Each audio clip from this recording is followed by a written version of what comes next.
Praise the lord, హల్లెలూయా. దేవుని నామానికి మహిమ కలుగును గాక. నేటి దేవుని మాట అనే శీర్షిక కోసం వేచి ఉన్న మీ అందరికీ కూడా యేసయ్య శక్తి కలిగిన నామములో వందనాలు తెలియచేస్తూ ఉన్నాం. బాగున్నారా? దేవుని మహాకృప వలన, దయ వలన మనందరం క్షేమంగా, ఆరోగ్యంగా ఉండడానికి దేవుడు సహాయం చేశారు. అంత మాత్రమే కాదు, ప్రతిరోజు దేవుని వాక్యంతో కలుసుకోవడానికి దేవుడు సహాయం చేస్తూ ఉన్నారు. గొప్ప దేవుణ్ణి మనం కలిగి ఉన్నాం కదా. మరి ఈరోజు నేటి దేవుని మాట అనే శీర్షికలో దేవుడు మనకి ఇవ్వబోతున్న మాటను ఒక్కసారి మనం చూద్దాం. 118వ దావీదు కీర్తన 15వ వచనం 16వ వచనం నేను చదువుతూ ఉన్నాను. మీరు కూడా ఒక్కసారి చూడండి. నీతిమంతుల గుడారములలో రక్షణను గూర్చిన ఉత్సాహ సునాదము వినబడును. యెహోవా దక్షిణ హస్తము సాహస కార్యములను చేయును. యెహోవా దక్షిణ హస్తము మహోన్నతమాయను. యెహోవా దక్షిణ హస్తము సాహస కార్యములను చేయును అనే కీర్తనాకారుడైన దావీదు రాయడం మనం చూస్తున్నాం. మనకందరికీ సుపరిచితమైన మాట ఏంటి అంటే, నీతిమంతుల గుడారాలలో రక్షణను గూర్చిన ఉత్సాహ సునాదాలు వినిపిస్తాయి అని సాధారణంగా హౌస్ ఓపెనింగ్ అప్పుడు కానీ, లేకపోతే ఏ కుటుంబంలోనైనా కుటుంబ ప్రార్థనలో కానీ, మీటింగ్స్ పెట్టినప్పుడు కానీ మనం చాలామంది దైవజనులు చెప్పడం వింటూ ఉంటాం. నిజమే, నీతిమంతుల గుడారాలలో రక్షణను గూర్చిన ఉత్సాహ సునాదాలు వినిపిస్తాయి. అంటే రక్షకుడైన క్రీస్తును గురించిన ఆనందం, సంతోషం ఉంటుంది. వాళ్ళు గుడారంలో ఉన్నా, లేకపోతే వాళ్ళు పెద్ద మేడల్లో లేకపోయినా, వాళ్ళు ఎలాంటి చిన్న చిన్న గుడిసెల్లో ఉన్నా, వాళ్ళ మనసులో మాత్రం రక్షకుడైన క్రీస్తు ఉన్నాడు అనే తపన, అనే సంతోషం వాళ్ళని నింపివేస్తూ ఉంటుంది. మాకు రక్షకుడు ఉన్నాడు చాలు అనుకుంటారు. ఎందుకంటే రక్షకుడు మనతో ఉంటే మేము ఏదైనా సాధించగలం అనుకుంటారు. అందుకని కీర్తన ఇలా రాశాడేమో, నీతిమంతుల ఇళ్లల్లో అని రాయలేదు కానీ నీతిమంతుల గుడారాలలో రక్షణను గూర్చిన ఉత్సాహ సునాదాలు వినిపిస్తూ ఉంటాయి. అక్కడ అరుపులు కానీ, కేకలు కానీ, సణుగులు కానీ, సంశయాలు కానీ ఏమీ ఉండవు. కానీ ఒకరి మీద ఒకరు నెపం మోపుకోవడం కానీ, లేదా ఒకరినొకరు ఖర్చుకోవడం కానీ ఇలాంటివి ఏమీ కనిపించవు. ఆ ఇల్లు ఒక చిన్న పరలోకంలా ఉంటుంది అన్నట్టుగా చెబుతూ ఉన్నాడేమో. ఎందుకంటే మాకు రక్షకుడైన క్రీస్తు ఉన్నాడు. కరువున్నా పర్వాలేదు, సమస్యలున్నా పర్వాలేదు, ఇబ్బందులున్నా పర్వాలేదని ఆ రక్షకుడైన క్రీస్తును గురించిన ఉత్సాహంతో, సంతోషంతో సునాదాలు అంటే మంచి నాద స్వరాలు వినబడతాయి అని చెప్పడం మనం చూస్తున్నాం. మనకేమనిపిస్తుందంటే మన కుటుంబాలు కూడా ఇలాగే ఉంటే ఎంత బాగుండవు కదా. సమస్యలు అందరికీ వస్తాయి, కష్టాలు అందరికీ వస్తాయి. ఎన్ని బాధలున్నా, ఎన్ని కష్టాలున్నా క్రీస్తును కలిగి ఉంటే ఒక్కొక్క కష్టాన్ని మనం అధిగమించిన వారమై ఏ విషయంలో కూడా సణుక్కోకుండా, విసుక్కోకుండా, చిరాకు లేకుండా చక్కగా ఆ చిన్న కుటుంబం కలతలు లేకుండా ముందుకు సాగిపోతూ ఉంటే ఎంత అద్భుతంగా ఉంటుందో కదా. ఈరోజున దేవుడు మనకు అదే చెప్తున్నాడు. అక్కడ రాయబడిన మాట ఏంటి అంటే, యెహోవా దక్షిణ హస్తము సాహస కార్యములను చేయును. యెహోవా దక్షిణ హస్తము మహోన్నతమైంది. ఆయన దక్షిణ హస్తము సాహస కార్యాలని చేస్తుంది అని చెప్పడం మనం చూస్తూ ఉన్నాం. నిజమే కదా. వీళ్ళు ఉత్సాహ సునాదాలు చేస్తూ ఉంటే నీతిమంతుల గుడారాలు అంటే ఎవరైతే విశ్వాసులుగా పిలువబడుతూ ఉన్నారో, ఎవరైతే యేసయ్య రక్తంలో కడగబడిన వారో వారందరూ నీతిమంతులే కదా. వాళ్ళ గుడారాలలో దేవుని దక్షిణ హస్తము అంట సాహస కార్యాలను చేస్తుంది అని చెప్పడం మనం చూస్తున్నాం. అయినా వీళ్ళేమో నీతిమంతుల గుడారాలలో ఉన్నవారేమో దేవుని గూర్చిన ఉత్సాహ సునాదాలు వాళ్ళు చేస్తూ ఉంటే వాళ్ళ కుటుంబం మీద దేవుని యొక్క దక్షిణ హస్తము అంటే కుడి హస్తము దేవుడు చాపి ఉంచుతున్నట్టుగా మనం చూస్తూ ఉన్నాం. ఆయన చాపి అలా ఉంచలేదు కానీ ఆయన సాహస కార్యాలను చేస్తాడంట. సాహసం అంటే మనకు తెలుసు కదా, అసాధ్యమైన వాటిని చేయడమే సాహసము అంటారు. అది మనకి సమర్థత లేకపోయినా అది చేయడానికి మనం పూనుకున్నాం అనుకోండి, దాన్నే సాహసం అని అనడం మనం చూస్తూ ఉంటాం కదా. ఇక్కడ నీతిమంతుల గుడారాల మీద దేవుని దక్షిణ హస్తము చాపబడి, అంత మాత్రమే కాదు ఆయన చాపి ఉంచటం లేదు కానీ అద్భుతమైన సాహస కార్యాలను చేస్తారు అని చెప్పడం మనం చూస్తూ ఉన్నాం. చూద్దామా ఒక్కసారి యెషయా గ్రంథము 63వ అధ్యాయము 12-13 నేను చదువుతూ ఉన్నాను. అక్కడ రాయబడిన మాట ఏంటి అంటే, తమలో తన పరిశుద్ధాత్మను ఉంచిన వాడేడి, మోషే కుడి చేతి వైపున మహిమగల తన బాహువును పోనిచ్చిన వాడేడి, తనకు శాశ్వతమైన ప్రఖ్యాతి కలుగజేసుకొనుటకు వారి ముందర నీళ్లను విభజించిన వాడేడి, మైదానములో గుర్రము పడని రీతిగా వారు పడకుండా అగాధ జలములలో నడిపించిన వాడేడి అని అనుకున్నారు అంట యెషయా గ్రంథకర్త. చూడండి చక్కగా ఎర్ర సముద్రం దగ్గర యెహోవా దేవుడు ఆ ఇశ్రాయేలులకు ఐగుప్తులకు ఎలాగ న్యాయం చేశాడో, ఎర్ర సముద్రాన్ని ఎలాగ చీల్చాడో ఆ విషయాన్ని ఇక్కడ ప్రస్తావించడం మనం చూస్తూ ఉన్నాం. సాధారణంగా మనం అనుకుంటాం మోషే చెయ్యి చాపాడు అందుకనే పాయలైపోయింది అనుకుంటాం, కానీ ఇక్కడ చూడండి, తమలో తన పరిశుద్ధాత్మను ఉంచిన వాడేడి, మోషే కుడి చేతి వైపున మహిమ గల తన బాహువును పోనిచ్చిన వాడేడి. అంటే మోషే సాగిపోవడి అని మోషేతో చెప్పాడు కదా, మోషే నువ్వెందుకు నాకు మొరబెడుతున్నావు, మీరు సాగిపోండి కర్ర చాపు అనగానే మోషే కర్ర చాపాడు, చెయ్యి చాపాడు. ఈ మోషే చెయ్యి పక్కన వెంటనే మరొక బాహువు కూడా చాపబడి ఉంది అని యెషయా గ్రంథకర్త ప్రస్తావిస్తూ ఉన్నాడు. ఆ బాహువు పేరేంటి అంటే మహిమ కలిగిన బాహువు. అంటే బాహువు అంటే చెయ్యి కదా. దేవుడు తన చేతిని మోషే చేతి పక్కనే ఆయన చాపి ఉంచడం మనం చూస్తూ ఉంటాం.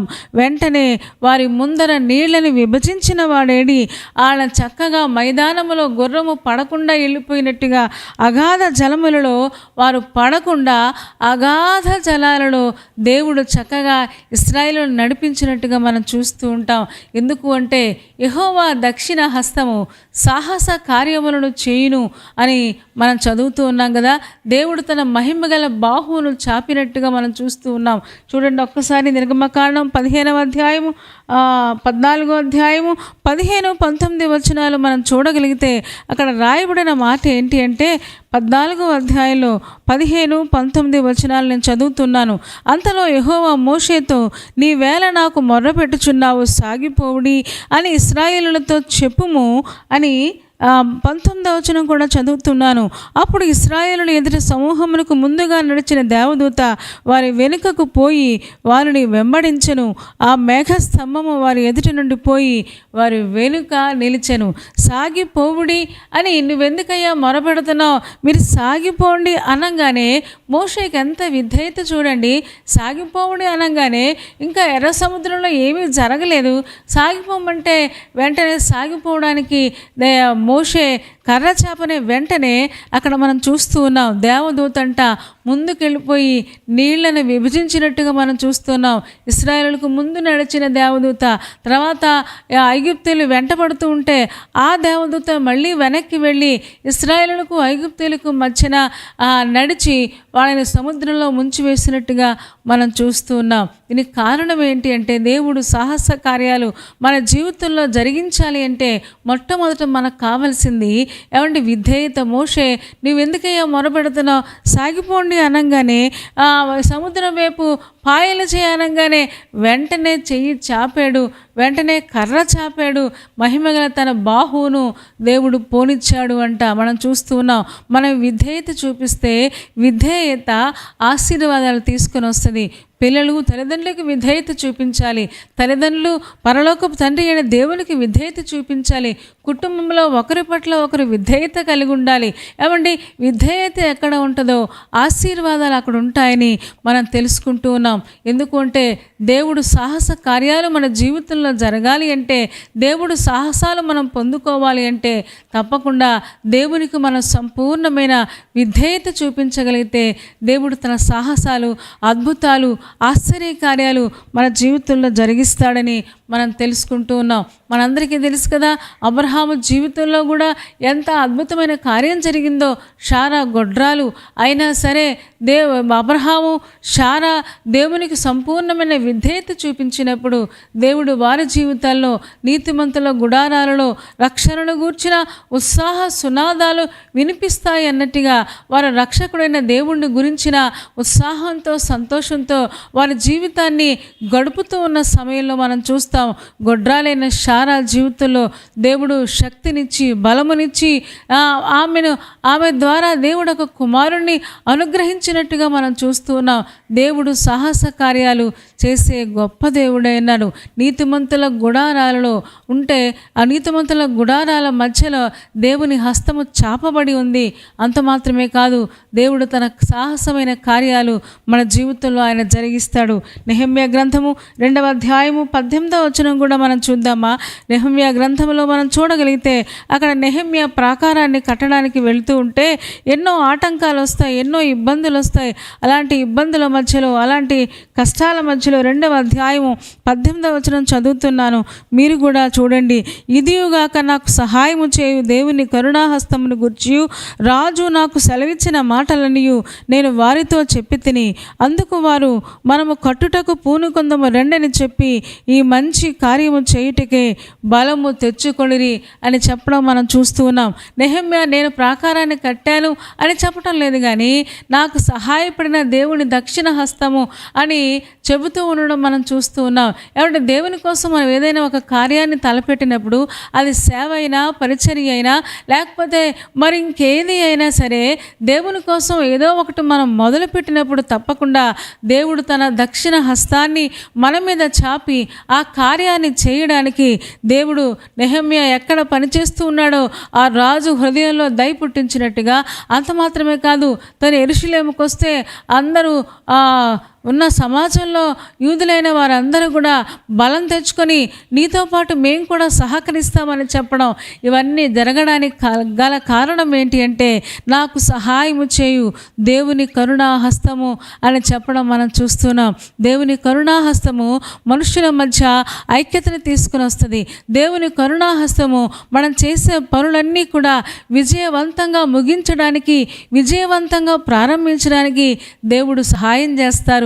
ఎందుకంటే ఆయన సాహస కార్యాలు చేస్తారు అని లేఖనం తెలియజేస్తుంది. ఈ రోజున చాలామంది పరిచర్య అంటే భయపడుతూ ఉన్నారు. దేవుని కోసం కార్యాలు తలపెట్టడం కోసం భయపడుతూ ఉన్నారు. ఎలా జరుగుద్దో, ఏం జరుగుద్దో, ఎలా ఉంటుందో, నాకు మనుషులు సహకరిస్తారా అని తెలియకుండానే సాతానుడు మన లోపల భయము అనే విత్తనాలు వేస్తూ ఉంటాడు. ఈ రోజున నెహెమ్యా చూడండి ఎంత ధైర్యంగా రాజుగారి దగ్గర చెప్పగలిగాడు, ఎంత ధైర్యంగా యెరూషలేముకు వచ్చి తను ప్రాకారాన్ని కట్టడానికి పూనుకుంటే అందరూ సహకరించినట్లుగా, అంత మాత్రమే కాదు ఆ కార్యాన్ని ముగించినట్టుగా కూడా మనం చూస్తాం. 6వ అధ్యాయము 15వ వచనం, నెహెమ్యా గ్రంథము 6వ అధ్యాయము 15-16 వచనాలు మనం చూస్తూ ఉన్నాం. చదువుతారా? చదువుదాం. ఇక్కడ ఈ ప్రకారముగా ఎలాలు మాసము 25వ దినమందు అనగా 52 దినములకు ప్రాకారమును కట్టుట సమాప్తమాయను. అయితే మా శత్రువులు ఈ సంగతి వినినప్పుడు, మా చుట్టూ ఉండు అన్యజనులందరూ జరిగిన పని చూచినప్పుడు వారు బహుగా ఆధైర్యపడిరి. అనగా ఈ పని మా దేవుని వలన జరిగినదని వారు తెలుసుకొనిరి అని చెప్పడం మనం చూస్తూ ఉన్న ప్రాకారం కట్టడం పూర్తి చేశారంట. మా శత్రువులు అంటున్నారు. ఏమండి అంటే నెహెమ్యా చుట్టూ సన్బల్లటు, టోబియా వీళ్ళందరూ కూడా శత్రువులు అనేక మందిని ప్రేరేపించి చాలాసార్లు ప్రాకారాన్ని కట్టడానికి కడుతూ ఉంటే ఆ కట్టిన ప్రాకారాన్ని పడగొట్టడానికి చాలాసార్లు ప్రయత్నం చేసినట్టుగా మనం చూస్తాం. నిజమే, దేవుని కోసం ఏదైనా ఒక పని పూనుకున్నప్పుడు, లేకపోతే భక్తిలో మనం ఎదగాలి అనుకున్నప్పుడు, లేకపోతే మనం ఏదైనా ఒక మంచి కార్యాన్ని సాధించాలి అనుకున్నప్పుడు చుట్టూ ఎలాగో శత్రువులు ఉంటారు. ఆ శత్రువులందరూ కూడా ఎంతమంది శత్రువులు వచ్చినా, ఎన్ని బాధలు వచ్చినా, ఎన్ని కష్టాలు వచ్చినా దేవుడు ఆ కార్యాన్ని, ప్రారంభించిన కార్యాన్ని సమాప్తం చేయడానికి కూడా దేవుని కరుణాహస్తము నెహెమ్యా గ్రంథంలో మనం చాలాసార్లు ప్రతి అధ్యాయంలో ఒకసారైనా వస్తుంది. నాకు సహాయపడే దేవుని కరుణాహస్తము అంటాడు, నాకు సహాయపడే దేవుని దక్షిణ హస్తం అంటాడు.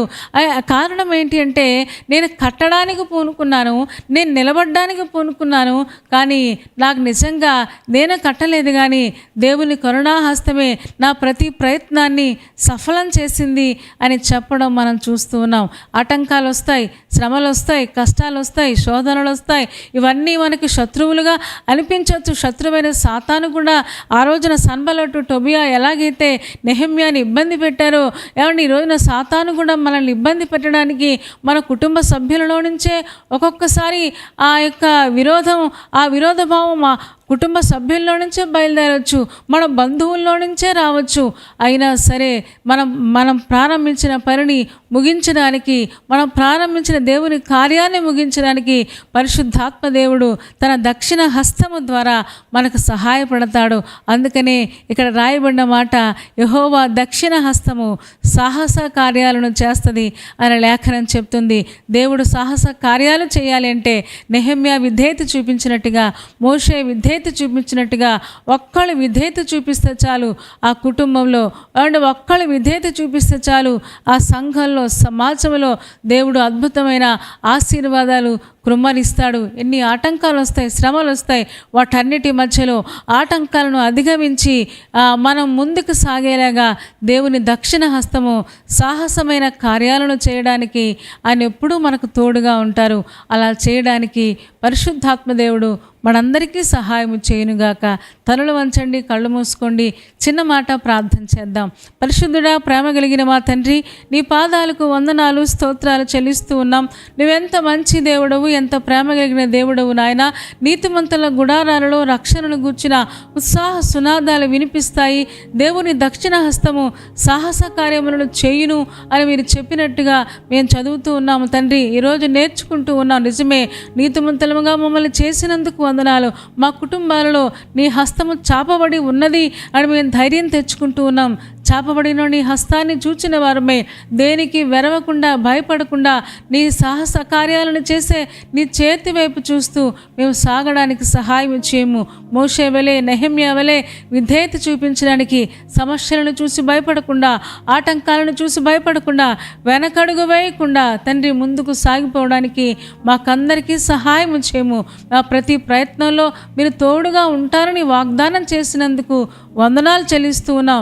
మేము తండ్రి, మేము సాహసాలు చేయలేము, కానీ నీ దక్షిణ హస్తం మాకు తోడుగా ఉంటే ఎలాంటి సాహస కార్యమైనా మేము చేయగలము అనే ధైర్యాన్ని మాకు ఇస్తూ ఉన్నందుకు వందనాలు చెల్లిస్తూ, చేరువచ్చిన ఒక్కొక్క విశ్వాసిని మీరు దీవించుము, ఆశీర్వాదాలతో నింపండి.